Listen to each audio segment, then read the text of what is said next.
Doctor साहब, skin पे fungus के बारे में तो हमने काफ़ी सुना है, तो नेल्स में भी फंगस हो सकता है? जी, नेल्स में फंगस बहुत कॉमन है, ख़ास तौर पे जब भी किसी रेस्टोरेंट में जाए तो उधर जो बावर्ची है उसके हाथ देखें। ओके। उनके हाथों में फंगस भरी रहती है, ठीक है। और हम लोगों को आदत है, हम लोगों ने बाहर से ही जाके डाइन करना है, बिल्कुल, ठीक है। ये जो है एक्चुअली नाखूनों में फंगस का जो है ना ज़्यादा मसला उनका है जो कि लेडीज़ ज़्यादा पानी के साथ जिनकी हैंडलिंग है, बर्तन वगैरह वॉश करने, या जिनका किचन का ज़्यादा काम है, या जो कपड़े वगैरह ज़्यादा धोते हैं। क्योंकि जैसे मैंने बताया कि जो फंगस होती है उसके लिए फेवरेबल इन्वायरमेंट है, जहाँ पे डैम्प स्किन होगी वो वहाँ पे ग्रो करती है। इसी तरह हमारे नाखून जब बार बार वो जो है उन पे अगर वो गीले हो रहे हैं तो वहाँ पे फंगस लग सकती है।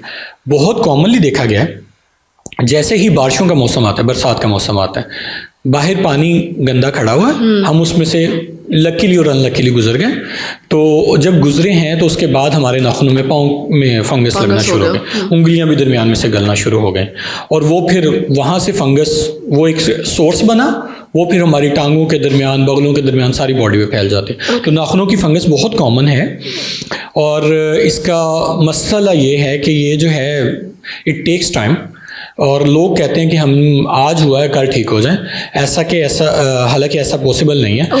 क्योंकि हमारा जो हाथ का नाखून है एक्चुअली ये रिप्लेस होता है इन 6 months, और जो पाँव का नाखून है वो अराउंड इट टेक्स 12 months। तो उससे पहले जो है कोई भी रिजल्ट्स जो होते हैं हम एक्सपेक्ट नहीं करना चाहिए, ठीक नहीं हो सकते। जैसे बालों के लिए जो ग्रोथ टाइम है वो 4 months होता है, स्किन के लिए 1 month होता है, इसी तरह हाथों और पाँव के नाखूनों का डिफरेंट है, ठीक है। तो वो जो है हाथों के नाखूनों को बाज़-ओ-क़ात 6 months लग जाते हैं, और पाँव के नाखूनों को बाज़-ओ-क़ात साल तक लग जाता है उनके रिजल्ट्स देखने के लिए, ठीक है। और इसमें जो देखना होता है वो ये देखना होता है कि एक तो वो नाखून जो होता है डिस्कलर होता है, यानी कि आपका नाखून जो है या तो वो थोड़ा सा रेड होता है या वाइट होता है, उसमें येलोइश टिंज आ जाता है, ग्रीनिश टिंज आ जाता है, या ब्लैक टिंज आ जाता है, राइट।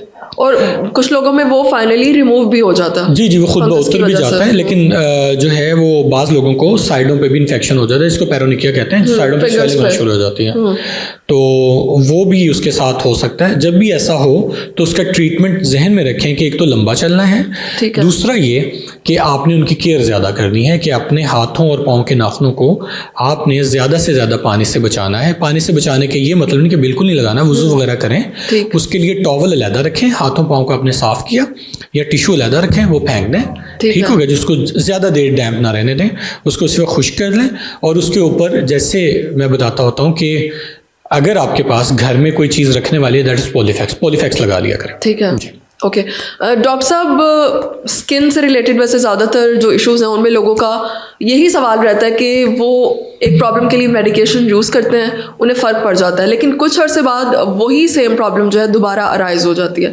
तो नेल की फंगस के हवाले से भी लोगों का यही कहना है कि वो मेडिकेशन जब तक यूज़ करते रहते हैं ठीक रहती है, और जैसे छोड़ देते हैं तो उनका मसला जो है वो दोबारा रिवाइव हो जाता है। अच्छा, तो ऐसा हो सकता है? जी बिल्कुल पॉसिबल है। जैसे मैंने कहा कि ये जो है एक तो आपने नोट डाउन करना है कि कहाँ से आपको लगी है। ठीक है। फॉर एग्जांपल बाज़ लोगों का जो है वो ज़्यादा पानी के साथ काम है, उनको फिर ग्लव्स यूज़ करने पड़ेंगे हैंड्स वगैरह पे, जो जिनका ज़्यादा जो है काम धोबी है फॉर एग्जांपल, उसका वॉशिंग वगैरह के साथ काम है, उसको हाथों पे ग्लव्स यूज़ करने पड़ेंगे।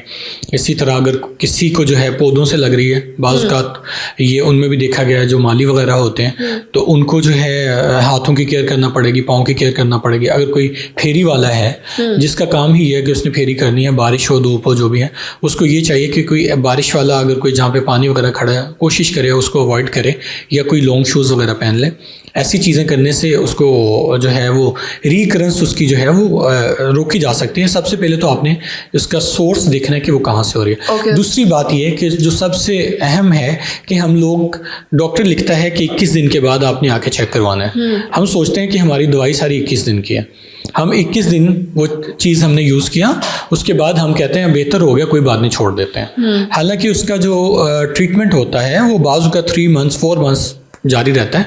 फॉर एग्जांपल एक हेयर ट्रांसप्लांट का पेशेंट है, आप उसको क्या कह के थक जाते हैं कि आपको रिजल्ट साल में आना है, लेकिन वो कहते हैं जी नहीं, हमें आज अपने बाल लगाए कल उग जाए, हर चीज़ का एक टाइम है, उससे पहले है। फ़र्क नहीं पड़ता। Okay. इसी तरह नेल की फंगस की अगर आप मेडिसिन खा रहे हैं तो that will take time, around 3 to 4 months में आपको रिजल्ट्स आएंगे, और हो सकता है जैसे मैंने कहा कि पाँव के नाखूनों में आपको साल तक भी वेट करना पड़ सकता है। ठीक है। इसके लिए कोई सिर्फ टॉपिकल मेडिसिन दी जाती है, खाने के लिए भी कोई मेडिसिन दोनों काम करती चीज़ें है? दी जा सकती हैं। टॉपिकल मेडिसिन्स भी इसके लिए यूज़ होती हैं जो कि एंटी फंगल्स होती हैं, और ओरल भी एंटी फंगल्स दी जाती हैं। ठीक है। उसके अलावा अगर कोई लोग ये नहीं खाना चाहते तो आजकल लेज़र्स भी हैं, लेज़र्स के थ्रू भी जो है वो फंगल जो होती है ओवरग्रोथ उसको रोका जा सकता है। ठीक है, बहुत शुक्रिया।